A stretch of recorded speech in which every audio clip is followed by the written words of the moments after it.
2024 has been a great year of hobbying for me. I've really got into Age of Sigmar 4th edition, and I've got a few games under my belt. It's safe to say that I really enjoy playing Warhammer as well as all of the other aspects of it. And so in 2025, I'd really like to ramp up my hobbying in every single aspect. So we're talking about building, painting, playing the game, and making YouTube content for Warhammer. So to help me achieve this, I've set myself some goals to prescribe the types of things that I'm going to be doing, but I wanted to share them with you so that I could hold myself accountable and hopefully inspire other people to also get more into their hobbying.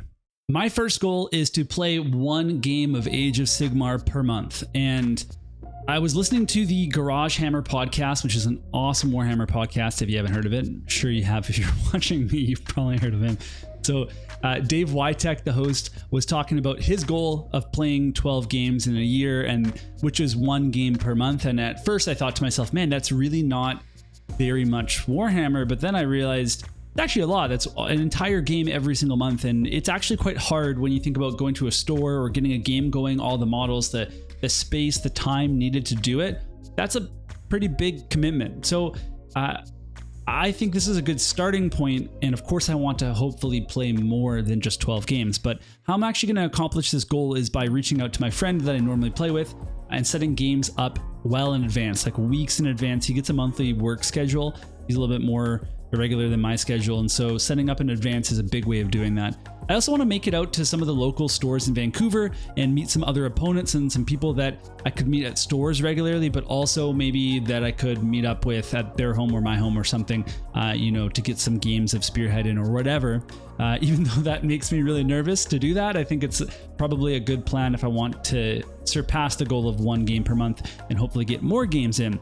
And while it is, a good goal to play as much as you can, it's hard to do that because there's times where we get busy. So for example, for me, January and February, the first 2 months of 2025 are going to be some of the busiest months of the entire year for me because we're getting into the championship season for wrestling, and I'm a wrestling coach.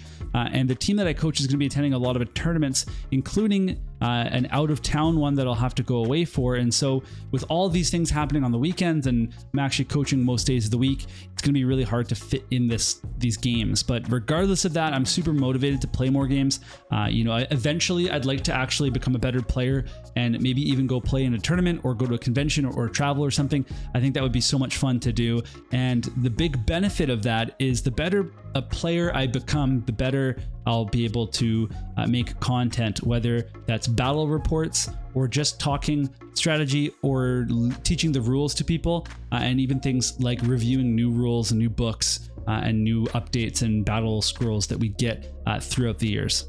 My second goal is to finish building and painting 2,000 points of Lumineth Realm Lords, and I think this is going to be an easy goal considering that I already have 1,480 points painted, and so I just need to build a few more things. I recently built a Banner Blade, an Enlightener, and a Star Shard Ballista, but I still need to build another box of Blade Lords, Wardens, and Dawn Riders, which will finish off my Battle Force box that I bought in the summer, and then I have to paint all of the above.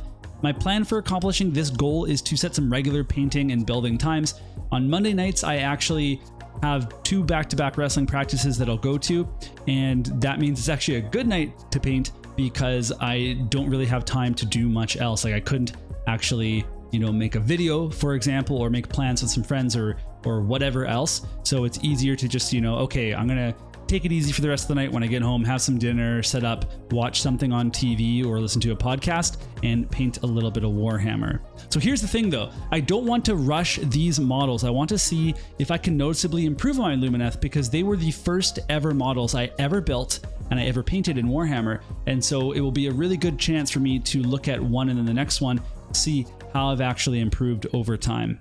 My third goal is to become more confident in skills like dry brushing, wet blending, highlighting, and these are all painting skills that some of them I haven't even done, but I just want to kind of have them all under my control of things, techniques that I can use when I'm painting something. So I actually am starting within the last 2 days to start getting more comfortable with dry brushing, and that's because I painted some terrain. And when I was painting the terrain, because it wasn't a model, I guess, maybe I just felt, I could make a mistake more easily, or I had more space to practice the technique on. But I actually learned a lot, specifically yesterday, about applying different levels of pressure as a way of actually, dry brushing, differently, and how you can control your dry brushing, and also how much paint to get off your brush before you start dry brushing.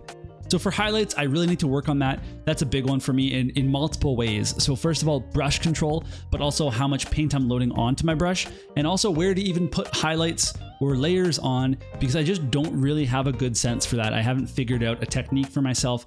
Maybe I need to shine light on or do a zenithal or something to give me a visual aid, because right now I have a hard time deciding where to put stuff. Wet blending is something I haven't done at all. And I just need to try it. My wife does it all the time whenever she paints a little miniature that, I get for her. If it's like $1, I usually get a bargain bin miniature for her to paint, because she doesn't want to she does not want to stick to my paint schemes for my army. So she's like, I need something I have full creative control over. And she's incredible. She's really good. If only I could convert her into a Warhammer player, I bet she'd have a really nice Sylvaneth army.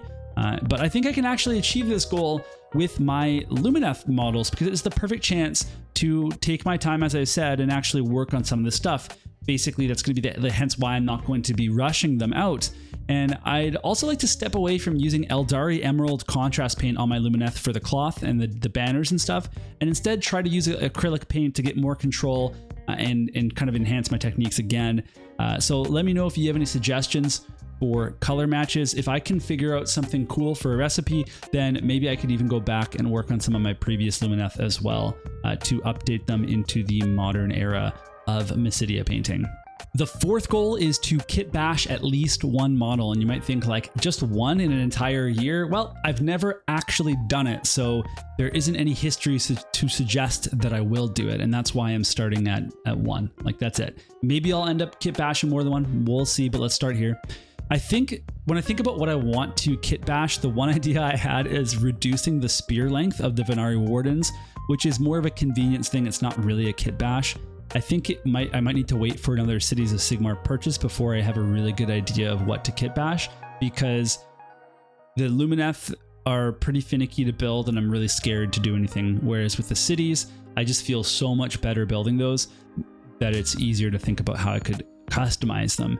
But either way, I've kept all the sprues from my previous models, so I have tons of options to work with here.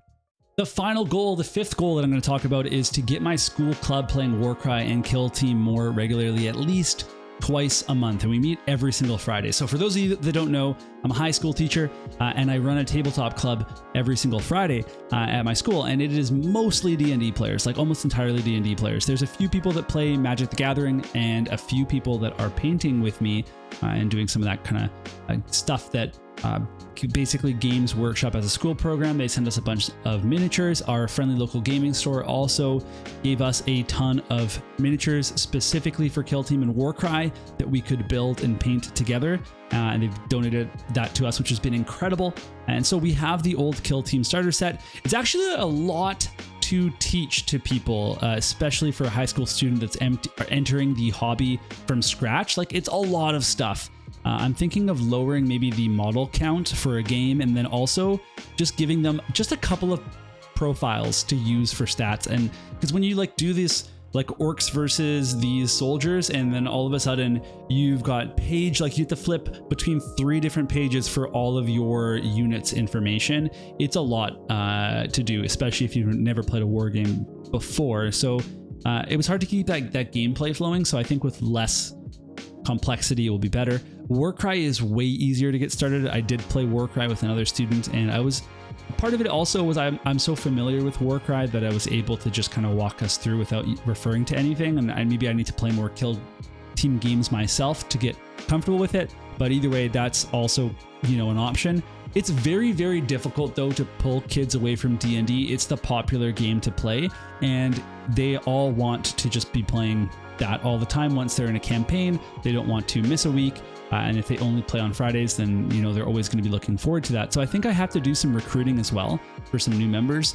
And I think if I can prepare these games as much in advance, when we talk about the board and terrain and getting everything out so that all they have to do is sit down and play, that might actually help get it going. And I think perhaps maybe I could even make a little rules cheat sheet for both Warcry and Kill Team. This probably already exists, by the way. I should probably look online now that I'm thinking about it. But either way, to reduce the barrier for kids to come and play. But that's it for my 2025 goals for hobbying. I'd love to hear any sort of advice that you have for me, but also I would really enjoy hearing other people's goals. I think that if you type them out and actually not just type out, this is what I want to do, but how you're going to do it, specifically think how you're going to accomplish that, then it's going to really help your chances of doing them or like sticking to it. And I also think seeing everybody else's goals is going to inspire me. It's going to inspire other people that read them. And so that's going to be really helpful. So please share and have a happy new year.